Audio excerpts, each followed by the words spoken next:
A video that was supposed to be max 7 minutes ended up being more than 15 minutes because of a jhole in the data that led to a Gareebi of circular referencing of estimated numbers, and from there went on to become an immurti of such intricate circles and squiggles that खाने से diabetes की guarantee, छोड़ने से लालच की guarantee. I want you to do a search on Google or whichever is your favorite search engine. Search for the percentage of Brahmins in India. You will get a result of something between 3 to 5%.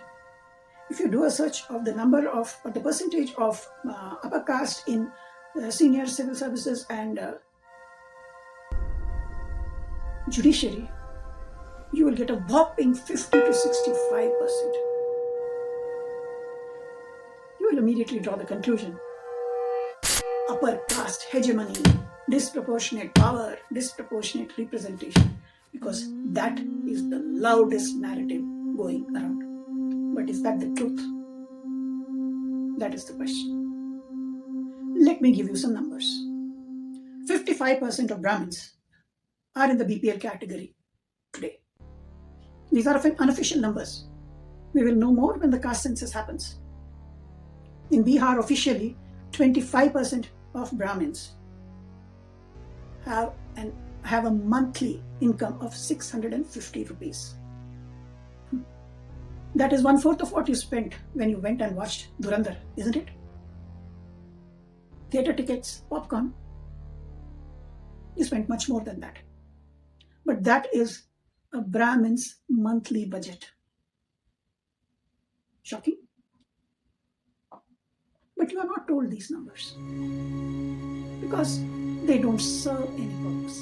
I am moving myself out of the frame so that you can get a clear view of the data. Stay with me for the next 7 minutes because the jhole, the magic trick, is in plain sight and it is something that will shock you.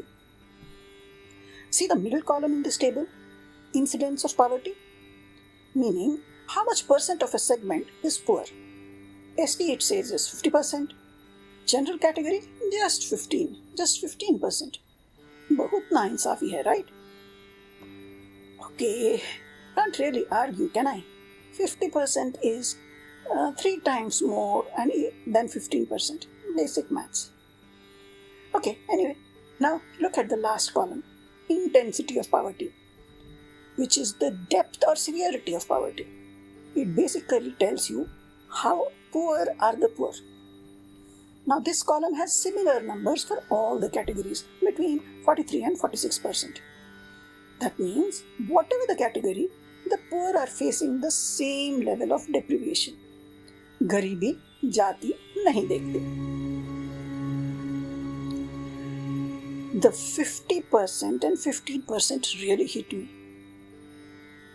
Wanted to know more about it, so I calculated the actual numbers. First, I got the approximate total population of each category and then calculated the head count of the poor using the percentage population from that category which was poor. If 50% and 15% was a slap on the left cheek, this calculation was a full force boxing punch in the right one. I didn't believe my own calculation, read them half a dozen times and then put the data in 3 different AIs and made a simple request. Use the total population of India to calculate 1. the group size of each category and 2. the head count of the poor in each category. Big relief. I have not forgotten basic maths. My numbers had been correct. They were correct. 50% of one category, the STs, was actually smaller than the 15% of another, the general category. Talk about bheja fry. By the way, while frantically trying to get more info, I had already recorded the video and this data was supposed to be just highlights. Something that highlighted the incidence of poverty in all the castes, jati, etc. What I stumbled upon was a jhole, an irresponsible use of unverified data that I am still trying to make sense of. Soon I hope I can make another video to explain that jalebi. For now, this jalebi itself is causing a bit of a mental indigestion. So quickly, STs are about 13 crore population, 50% poverty, about 6.6 crore poor.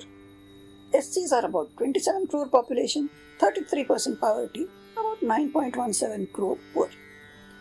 OBCs supposedly 40% of total population, 27% poverty and 15.77 crore poor. None of the above or general category are about 44.95 crores in number, 15% poverty, 7 crores poor. This is where the small print becomes important. Every report, every organization, even one as big as the UN, fools us. It hides the fact that 50% of one and 15% of another group are actually almost the same number of poor. Remember the previous table? The intensity of poverty was similar across all groups. Now even the numbers across two groups at the extreme ends of the percentages are similar. Ask yourself, why? Why would intelligent people with access to this data, the actual numbers, mislead us, mislead the government, mislead everybody? Aren't these reports guiding policy in some way or the other? Is it just faulty presentation or is it deliberate? You decide. And data gathering and research is like being sucked into a whirlpool. You don't know how deep or how long you'll get sucked inside. But in spite of already being 2 days behind schedule, I didn't resist the whirlpool. I found out STs are about 1,263 individual castes notified. SCs are 705 individual ethnic groups notified. OBCs, there are 2,600 castes in the central lists with additional thousands in state-specific lists. The none of the above, the GCs, the general category, this is not a caste. There are no details. It is a residual category. Basically, the leftovers. Those which cannot be force fitted anywhere else are put into this none of the above category. Remember what I said about the jhol and jalebi a few moments back? This one is the bop of them all, an imarti with so many circles and squiggles that explanation would add another 10 minutes to this already long video. So maybe another follow-up soon. What is the purpose of this video? Is it to prove or disprove any narrative? Is it to demand reservation for upper caste? No. The purpose is de-link jati or caste from jativad or casteism. While discrimination may happen by so-called upper castes towards non-upper castes, reverse discrimination too is rampant because real poverty numbers are hidden. To say that a poor Brahmin in Bihar or any other part of the country surviving on less than 2 lakhs family income per year is hegemonic, privileged, discriminatory, when they are forced to migrate to urban areas, taking on jobs like sweepers, domestic help, laborers, public toilet cleaners, just like people of any other caste, is the biggest discrimination of all. What I have shown here is that even when data exists, it is there in these reports. Many jump into the fray and say poverty among Brahmins should not be discussed because that is old data. Really? Brahmin hegemony, discrimination, atrocities, all these are narratives which also come from old reports. Some of them deliberately concocted or planted by the British. Why? So as to justify passing certain laws. Laws which could facilitate conversion.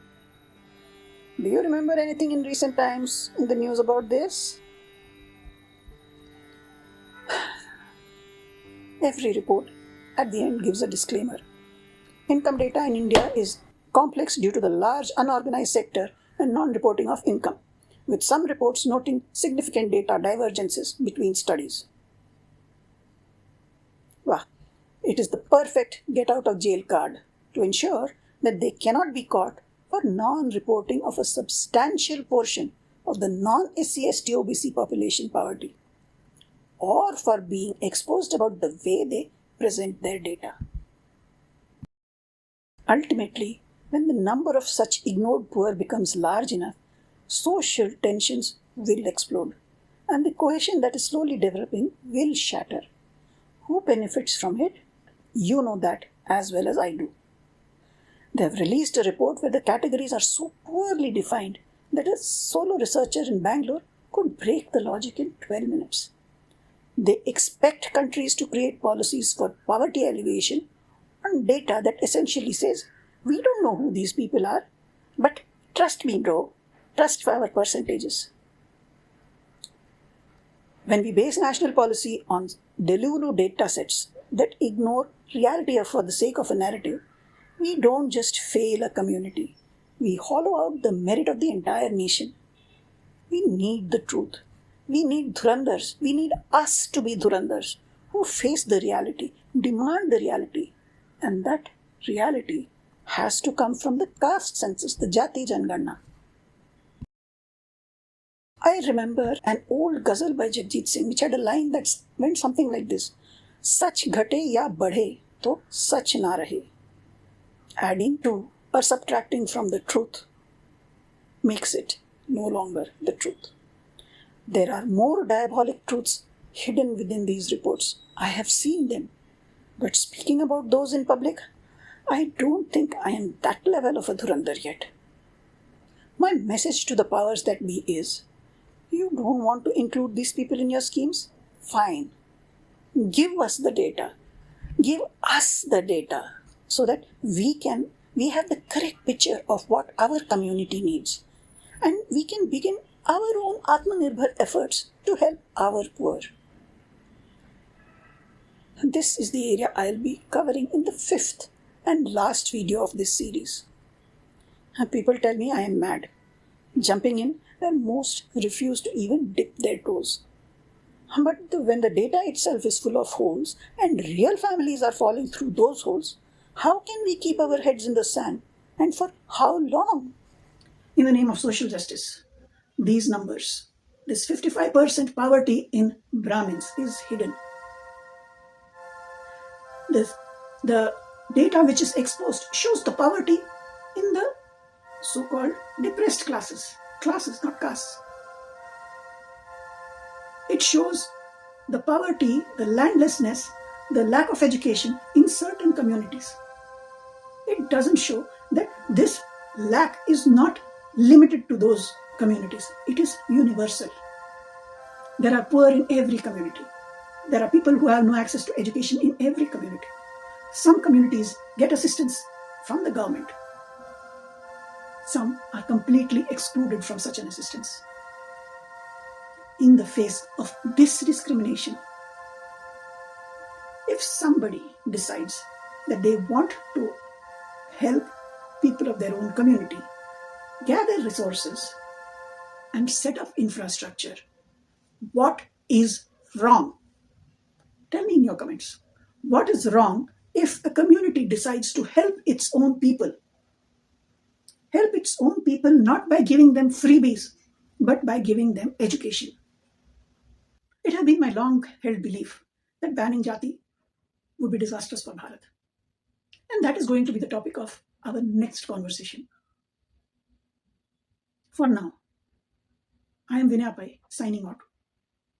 If you found something interesting, useful, new in this conversation, please do consider subscribing and maybe sharing it with someone else who would be interested.